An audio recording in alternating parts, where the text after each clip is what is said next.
시청자 여러분께 문화 인사 드립니다. 화요 제네박당의 제네박당 훈장 윤목사입니다. 여러분, 정통 기독교회사 9번째 시간이죠. 벌써 한국 장로교회사는 5번째 시간이 되겠습니다. 1945년 8월 15일 해방 이후에 1960년까지의 이제 그 언더리까지 이제 다룰 것인데요. 혼란과 분열의 장로교회 역사, 이제 그 말미를 장식할 이제 승동과 연동의 분열, 3차 장로교 분열인 1959년 에큐메니컬 운동으로 인한 통합측 총회의 분리에 대한 부분을 공부하도록 하겠습니다. 이 부분도 이번 주와 다음 주에 이제 2주에 걸쳐서 공부를 해야 될 것 같습니다. 오늘은 보다 직접적으로 오늘의 우리와 맞닿아 있는 한국 장로교회 역사를 잘 공부하는 시간을 좀 가져보도록 하겠습니다.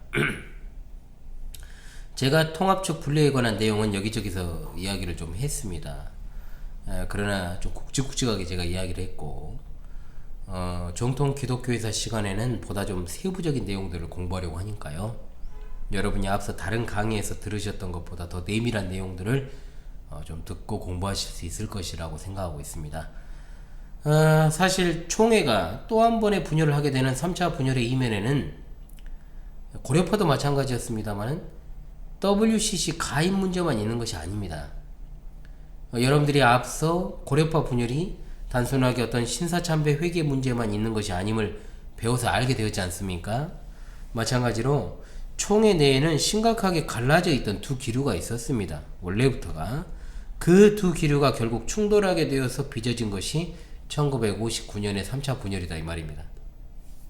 그러므로 오늘 이 시간에는 어떤 그와 같은 해묵은 논쟁이 빚어낸 1959년 이른바 에큐메니컬 운동으로 인한 통합측 분리에 대해서 철저하게 저는 좌파의 정당성을 이야기하여 논하지 않겠습니다. 자, 제가 좌파라 하면 제가 속해 있는 총회, 합동총회의 입장에서 유리하게 이야기하지 않겠다는 겁니다.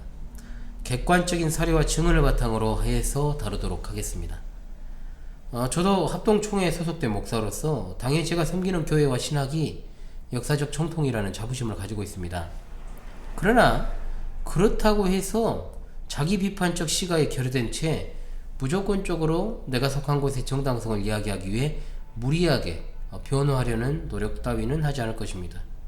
언제나 역사학도로서 철저하게 객관적으로 사실에 입각해 해서 또한 성경적으로 그리고 하나님 보시기에 어떠한가를 궁극적으로 생각하면서 이 문제를 다루도록 하겠습니다.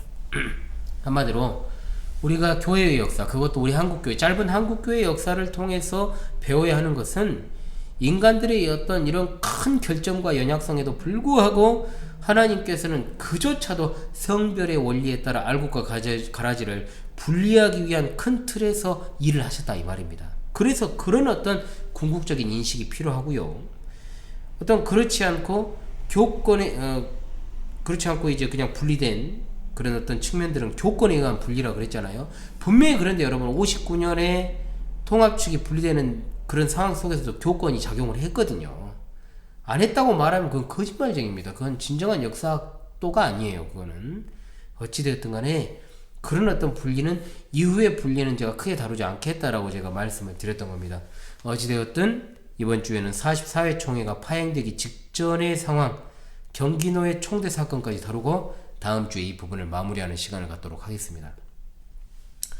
저 신앙의 선배이신 해원 정교 목사가 본 이 당시 장로교회사는 이렇게 이야기를 하고 있어요. 해방 이후 조선신학교와 김재준 목사를 중심으로 일어난 신신학으로 인해 7, 8년을 격렬하게 논쟁하다가 1954년 일부가 분리하여 기독교 장로회가 설립되었다는 것을 우리가 이미 알게 되었다.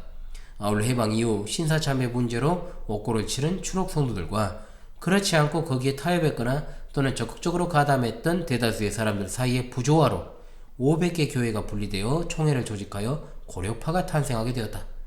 그러나 이미 총회 내에 있던 커다란 두 기류의 충돌이 일어나게 되어 에큐메니컬 운동이라는 낯선 조류 앞에서 그리고 그 에큐메니컬 운동의 모체인 WCC 세계교회협의회는 이미 조직되어 활동하고 있었고 한국 장로교회사에 있어서도 1949년 네덜란드 암스테르담에서 WCC 총회가 모일 때 48년 김광식 목사가 옵저버 자격으로 참석하고 돌아와 보고할 때 정식 가입을 요청한 바 있고, 국제적으로 어두웠던 한국 총회가 가입을 결의했으며 1954년 미국 에반스톤에서 WCC가 두 번째로 모였을 때 김현정, 명신홍 목사 2인을 정식 대표로 하여 참석하고 돌아와 상세하게 보고하지 않고 애매모호하게 보고를 하고 말았는데, 김현정 목사가 얼마 지나지 않아 소천하게 되어 에큐메니컬 운동에 대해 어두울 수밖에 없는 상태였다라고 수리하고 있습니다.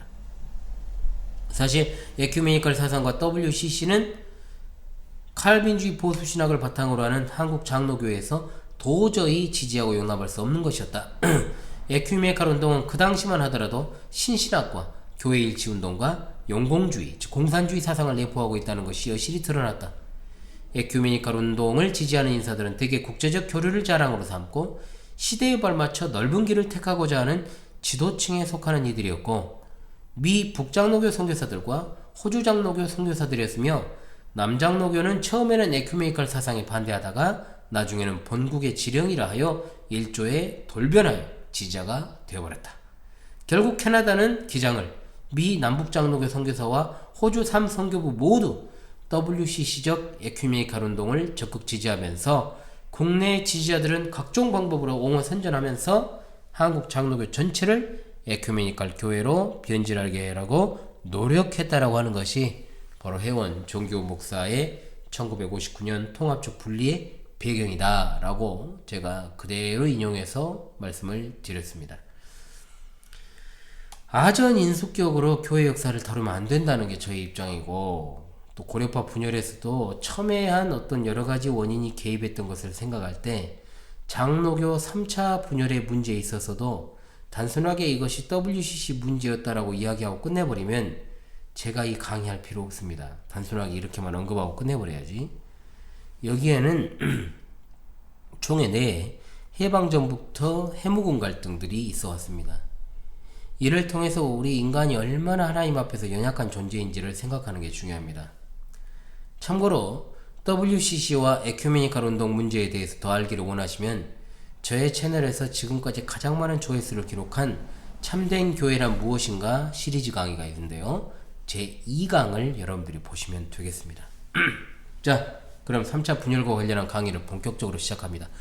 1950년대 초에 고려신학교와 한상동 목사를 중심한 보수적 고신측, 그리고 김재중과 그의 조선신학교를 중심한 자유주의적 진보파 조신측이 이탈하게 되었습니다.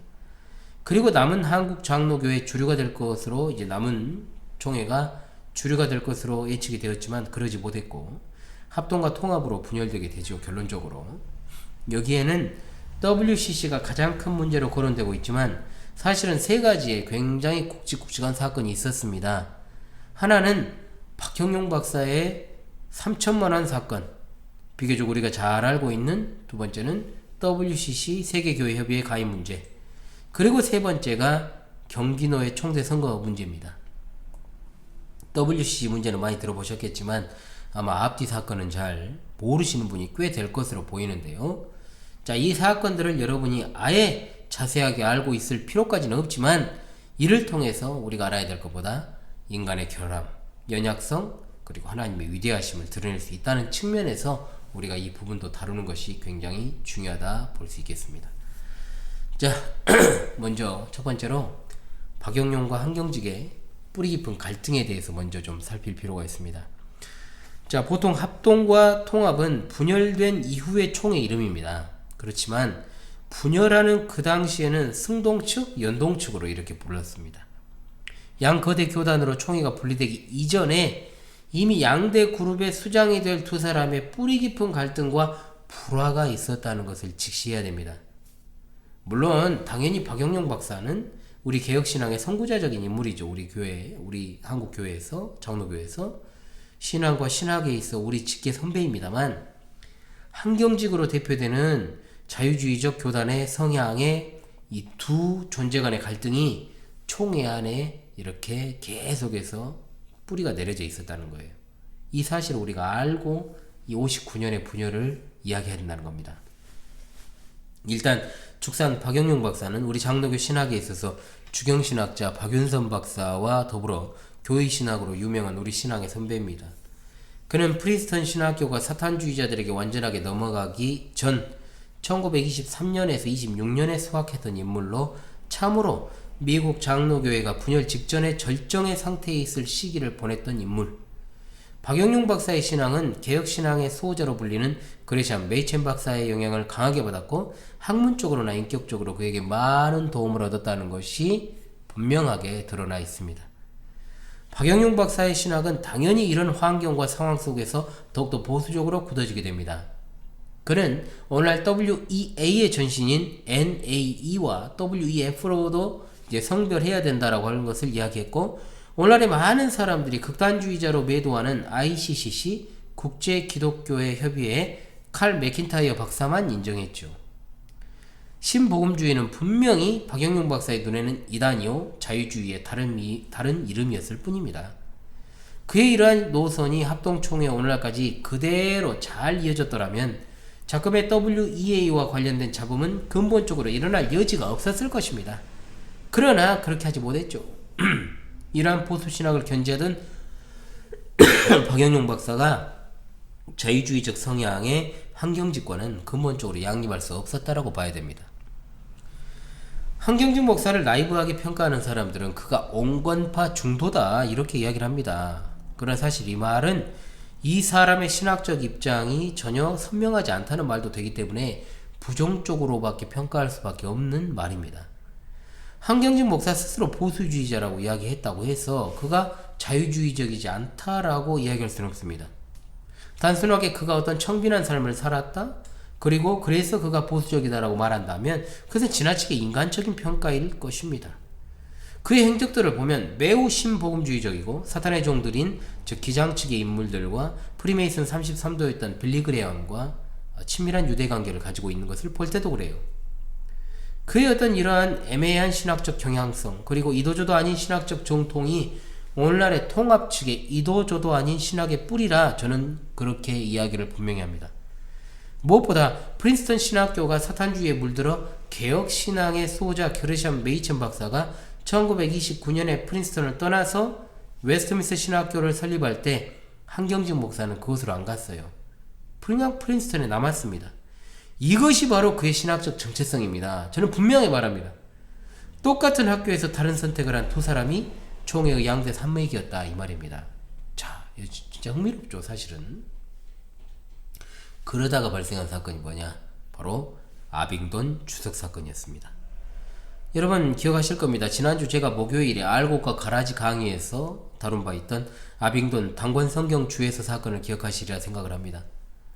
자, 그가 유학을 마치고 귀국한 때가 1930년대입니다. 한경직 목사가 아빙돈 당권 성경 주석 사건이 벌어졌을 때 그는 자신의 신학적 정체성을 유감없이 드러냈습니다.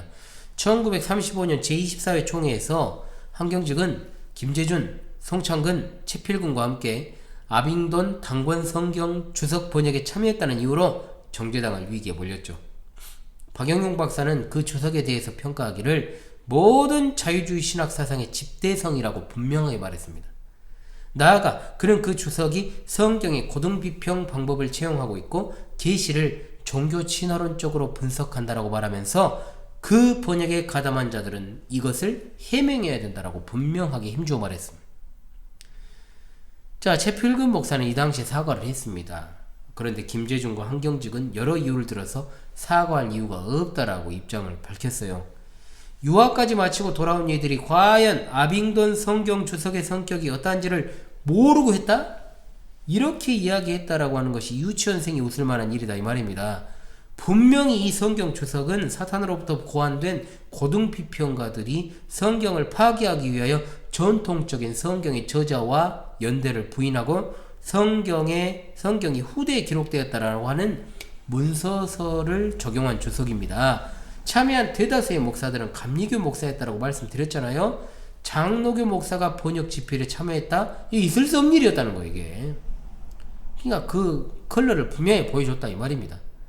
공교롭게도 한경직은 김재준과 같은 입장에 서게 되었고 박영용과는 대척점에 서게 되는 계기가 되었던 아빙돈 박항권 성경추석 사건. 학자들 중에는 박영용과 한경직의 갈등의 골이 이때부터 발생했을 것이다 라고 보는 견해가 우세합니다. 세 사람이 아빙돈 성경추석에 대해서 하나마나한 성명서를 발표한 바 있습니다만 사실상 자신들의 견해에 대한 자신들에 대한 세간의 평가에 대한 방반문에 가까웠고, 총회에서는 이것을 좋게 그냥 유야무야 넘어갔지만 이 총회도 문제죠. 그러니까 확실하게 한경직 목사의 자유주의적 즉 신학적 정체성을 알 수 있는 대목이라는 점에서 박영용 박사는 한경직 목사가 자유주의적 색채가 보인다는 것을 감지했을 것으로 분명히 보입니다. 당연히 한경직 목사 입장에서는 박영용 박사가 그들의 입장에서요 시대에 뒤떨어진 신학을 하고 있다라고 반응했을 것으로 보이는 것은 자명하죠. 자, 그렇다면 조선신학교와의 관계를 보죠. 이 한경직의 어떤 이와 같은 색채가 조선신학교가 1939년에 설립될 때 이 어떤 이사진에 참여한 것으로 잘 드러납니다. 당연히 몇 년 후에 조선신학교에 대항하는 장로의 신학교의 필요성을 역설하던 박영용 박사 눈에는 한경직 목사가 조선신학교 이사진에 참여한 이 이력이 좋게 보이겠어요? 좋게 보여질 리가 없죠. 실제로 조선신학교는 일제 때 신사참배에 참여하여서 가담을 해서 일본적 기독교 학교로 변질이 되었고, 또한 자유주의적 신신학의 영향을 지대하게 받았으므로 정통신학교가 될 수 없다라고 박영용 박사가 장로교 신학교 설교에서 밝힌 바가 있습니다. 당연히 이 또한 이 둘 사이의 갈등의 골이 깊어지는 계기가 되었음은 부정할 수 없는 사실입니다. 자, 그 다음으로 이제 김재준 교수에 대한 처리 문제가 또 불거집니다. 해방 이후 50년대 초에도 김재준과 조선신학교 처리 문제에 대해서도 한경직은 분명히 김재준에 대해서 우호적이고 옹호적인 태도를 취합니다. 37회 총회에서 김재준의 목사직 명직 그리고 경기노회에 제명을 지시한 결의가 발표되었음에도 불구하고 경기노회는 38회 총회에서 그를 면직할 이유가 없다라고 보고를 하죠. 당연히 가라진 김재준을 드러내는 일에 박영용 박사는 앞장섰기에 두 사람은 이와 같은 대척점에 서 있었다는 것을 알 수 있습니다.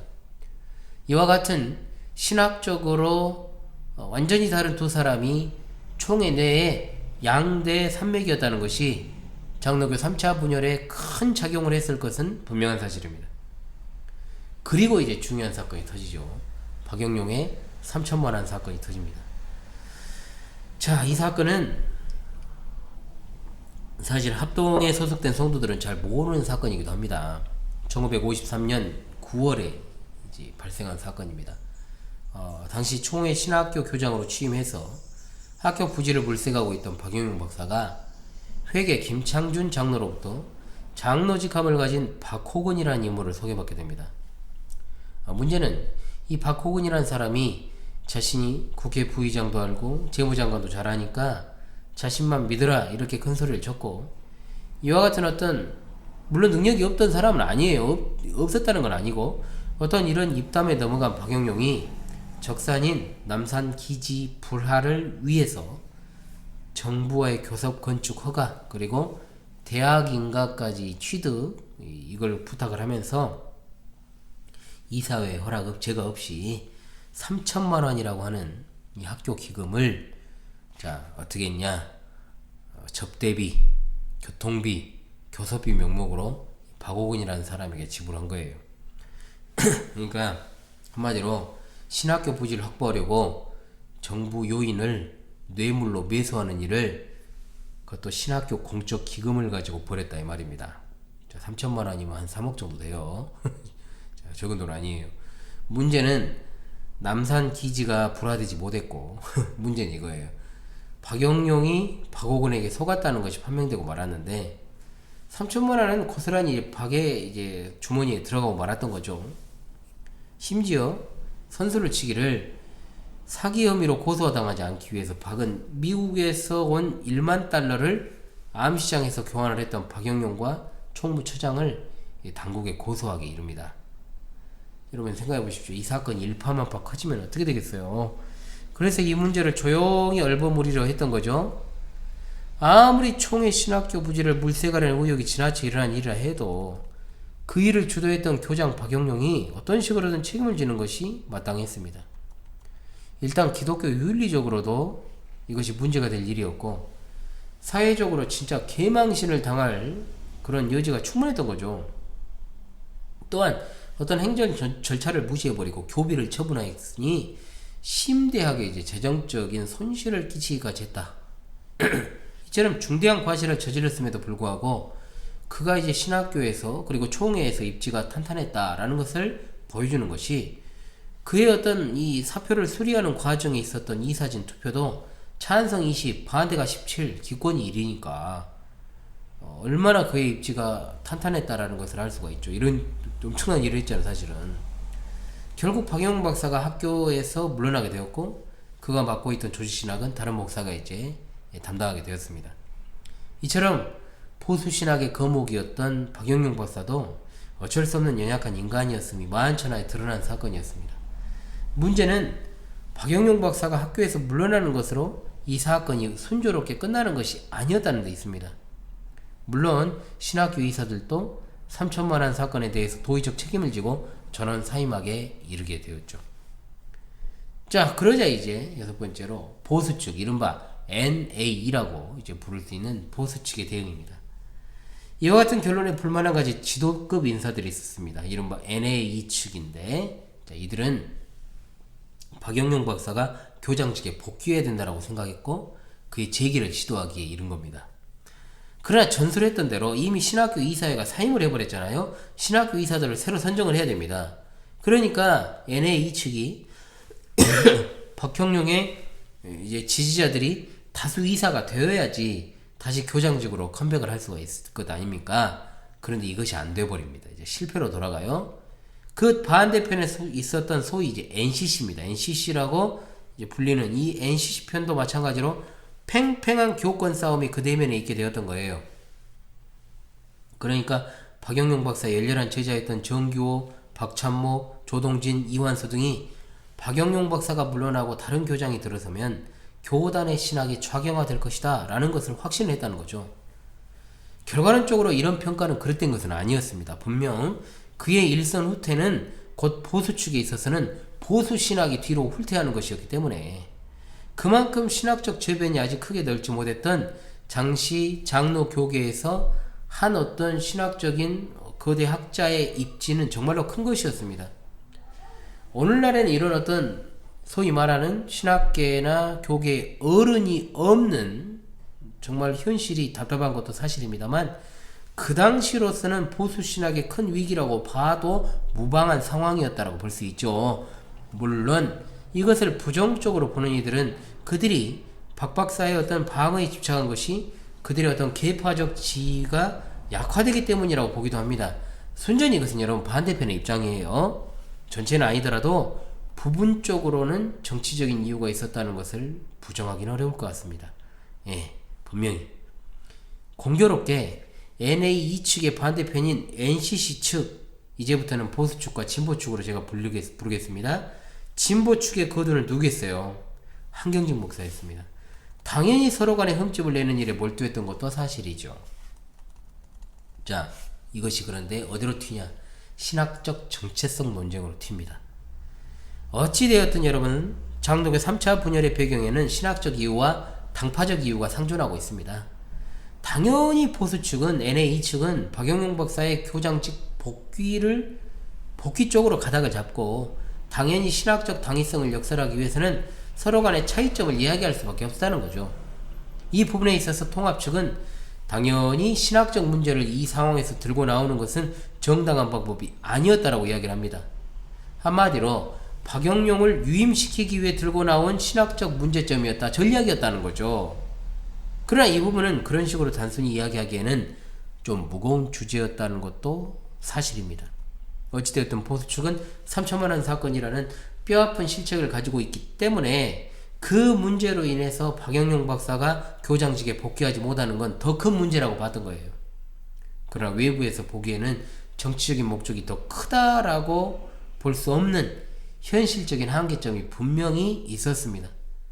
행정적, 도의적 책임의 문제가 신학적 노선의 문제, 한마디로 색깔론의 문제로까지 나아갔다는 건 많은 학자들의 주장이기도 하지만 이미 해방 전부터 총회 내에는 자유주의 문제가 불거졌고 한 극단의 무리였던 기장 측이 이탈했다고 해도 한경직 목사와 같은 어떤 지도적인 위치에 있는 어정쩡한 상태의 정체성을 가진 이들이 많았기 때문에 이 또한 하나님의 섭리적 측면에서 보지 않고 단순히 계파 갈등의 문제를 신앙 노선의 문제로 끌고 와서 자신들의 구명을 획책했다. 이런 식의 논리도 조금 지나친 감이 없지 않습니다. 이거는 여러분 분명히 그러잖아요. 이런 평가는 비신자들과 사회에서 봤을 때 주로 이야기할 수 있는 측면이지만 사실상 신앙 노선이 명확하게 총회 내에 갈라져 있었기 때문에 언제 터져도 터질 수 있는 문제가 조금 빨리 터진 것이지 조금 빨리 터진 거예요. 그것을 갖다가 무조건적으로 부정적으로 볼 필요는 없다는 겁니다. 어찌되었든 인간적으로는 이런 교권과 신학적 문제가 상존했다는 것을 염두에 두고 WCC 가입 문제에 대해서 살필 필요가 있습니다. 자, 이제 WCC 가입 문제와 에큐메니컬 논쟁으로 이제 비화가 되죠.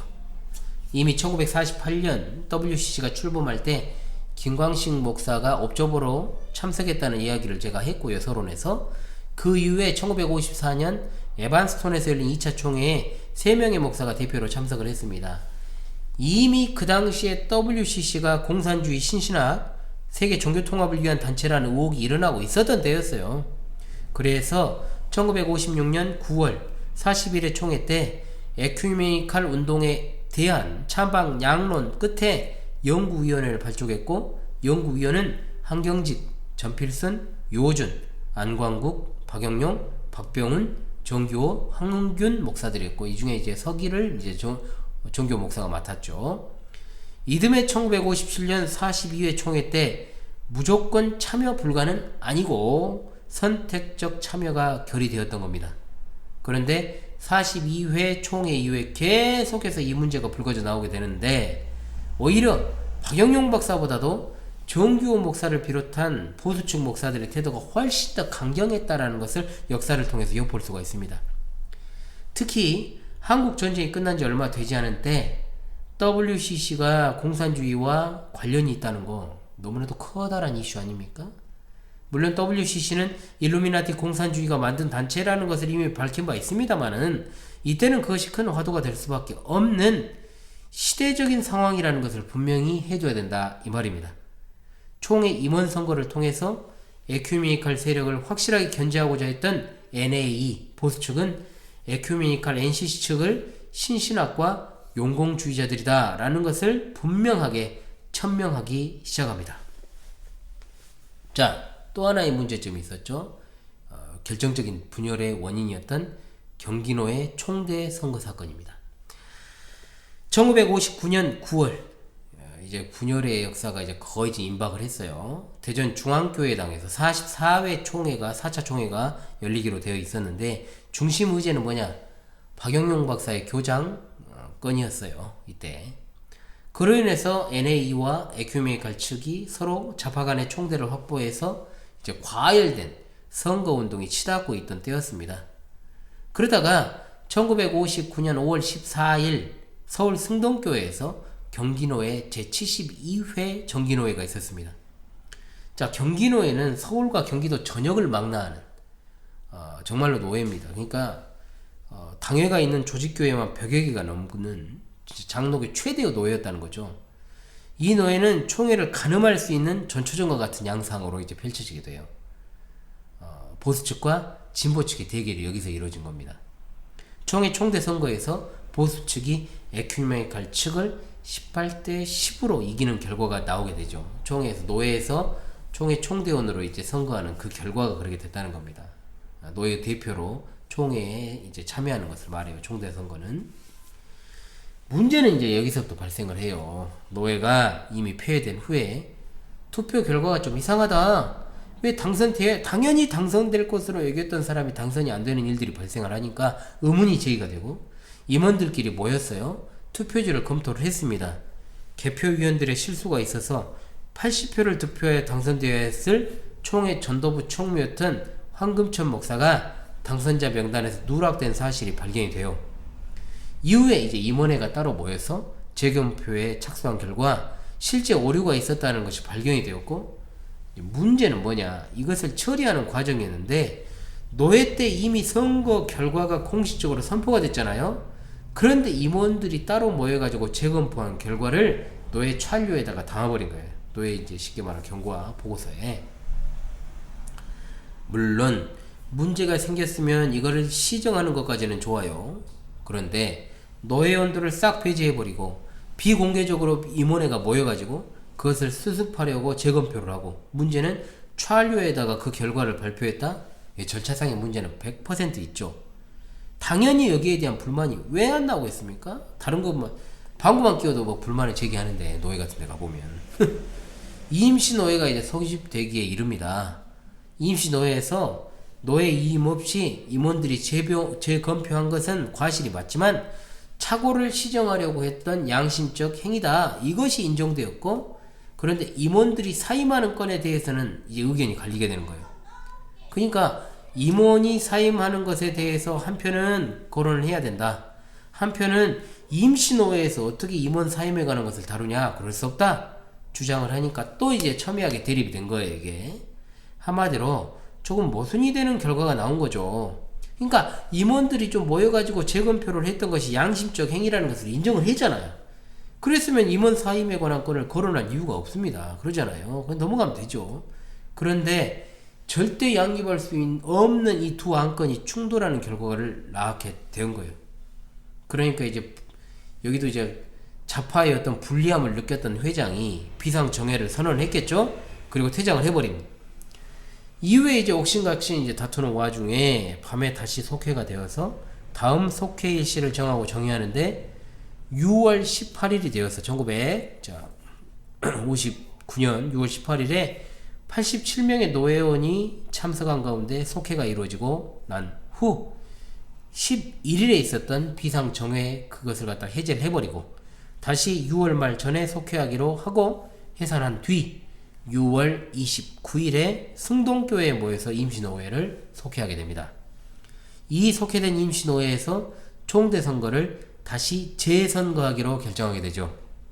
임원 사임에 관한 건도 개의가 채택되어서 회장과 서기가 사임을 하게 되면서 부회장이 이제 사회를 보는 이제 상황이 생기게 됩니다. 그러니까 이상시만 하더라도 회의법에 무지한 어떤 그런 상태가 많이 있어가지고요. 혼란스러웠던 상황임을 우리가 분명히 알 수 있어요. 문제는 그 임시노회에 NA 보수 측이 대부분이 불참을 했고 에큐메니칼 1세계 임시노회 즉 1세계 임시노회 선거 결과가 당연히 뻔한 거 아니겠습니까? 그러니까 총대 28인을 선출을 하는데 이 중에 26명이 에큐메니칼 인사 측이 선출되었고 NA 측은 단 2명만 총대단에 이제 포함이 된 겁니다. NA 측은 왜 그렇게 했느냐 했을 때 재선거를 해서 결과가 바뀌더라도 자기들이 함께하지 않았으니까 그 결과를 인정하지 않겠다라는 의사 표시로 이제 대다수이들이 참석 거부를 했다는 겁니다. 결국 NA 측으로 배석을 했던 김현수, 박이몽 두 사람이 항의서를 제출해서 결국 공이 이제 분열의 시점으로 남게 될 기록하게 될 역사적으로 이제 44회 총이 중요하잖아요. 이 44회 총회 때 합동통합이 나눠졌으니까 44회 총회로 공이 넘어가게 됩니다. 그러니까 결국 어떻게 돼버렸냐. 경기노회의 어떤 총대선거의 이 문제가 총회로 넘어가게 됨으로써 3차 분열을 위한 장으로 만들어버리고 말았다는 거예요. 경기노회가. 자, 장로교 3차 분열의 일련의 상황을 보게 될 때 우리가 몇 가지 측면을 좀 보게 되죠. 자, 장로교 3차 분열은 세간에 알려진 것처럼 단순하게 어떤 WCC 가입 문제만으로 이루어진 것이 아니고 이미 총회 양대 산맥이었던 박영용과 한경직의 껄끄러운 관계가 지속되고 있었다는 것이고 여기에 NA와 에큐메니칼이라고 하는 거대한 흐름이 저변에 있으면서 여기에 박영용 박사의 3천만원 사건이 결정적 계기가 되었다는 겁니다. 아울러 한국 장로교를 대표하는 지도부 목사들이 모인 회의 진행이라고 하는 것이 깔끔하지 못하고 무질서했다는 것이고 회의법에 대한 이해도가 당시만 해도 부족했다라고 하는 것. 물론 오늘날에도 회의 진행을 원활하게 좀 해야 될 당 회기의 회장, 노회장이 뭐 대단한 게 아니고 여러분 그냥 사회 보는 사람이에요. 사회를 잘 봐야 돼요. 진짜 회의를 잘 주관을 해야지 진짜 좋은 노회장이라는 칭함을 받습니다. 그렇지 않았을 때 노회가 굉장히 시끄럽습니다. 진짜 그래요. 솔직히 말하면 노회장이 좀 어리버리 타버리면 꼭 그 노회는 박살이 나더라고요. 저희 노회가 분열이 됐거든요. 분리가 됐는데 진짜 박살 날 때 노회장님이 좀 많이 어리버리 탔어요. 솔직히 그건 인정을 할 겁니다. 본인도. 그러니까 왜 그러냐면 거기에 이제 대해서 좀 무지하니까 그러잖아요. 모르는 건 어쩔 수가 없잖아요. 그리고 좀 그것이 탁월하지 않을 수 있으니까. 그래서 어떤 회장과 서기 및 임원들의 미숙한 회의 진행 때문에 노예가 파행을 겪게 되는 일이 오늘날에도 많아요. 오늘날에도. 저는 그걸 그대로 봤거든요. 최근에. 그래서 참 안타까운 일이라 하지 않을 수 없습니다. 원칙과 규칙, 어떤 법을 논하기 전에 하나님 앞에서의 자세와 태도를 겸비해야 될 교회와 교인들을 대표하는 목사와 총대 장로들 어떤 성숙한 모습을 보이지 못한 것은 분명히 그 당시 지탄받아야 될 일이었다. 결과론적으로 이런 어떤 미성숙한 노예 및 총회 지도부의 모습에도 불구하고 하나님께서는 선한 그분의 사역을 통해 성별의 사역을 감당하셨고 그 결과로 분리와 분열이 이루어지게 되었다는 것은 분명한 사실이다. 이걸 여러분들이 염두에 두고 역사의 어떤 부끄러운 우리의 모습을 선배들의 모습을 봐야 된다 이 말입니다. 역사의 한 장면 한 장면을 보면서 어떤 좌파의 정당성을 부여하기 위한 노력보다는 인간의 연약함, 결함, 그 중에서도 양들의 목자임을 자처하는 목사들의 이와 같은 성숙하지 못한 모습에도 불구하고 선한 길로 이끌어 가시는 하나님의 놀라운 섭리를 발견할 수 있어야 될 줄로 믿습니다. 자, 다음 시간에 장로교 3차 분열과 관련해서 마무리하는 2부로 찾아오도록 하겠습니다. 여러분 복습하시고요. 지금까지 화요 제네박당 시간에 제네박당 훈장 윤목사였습니다. 여러분 수고하셨습니다.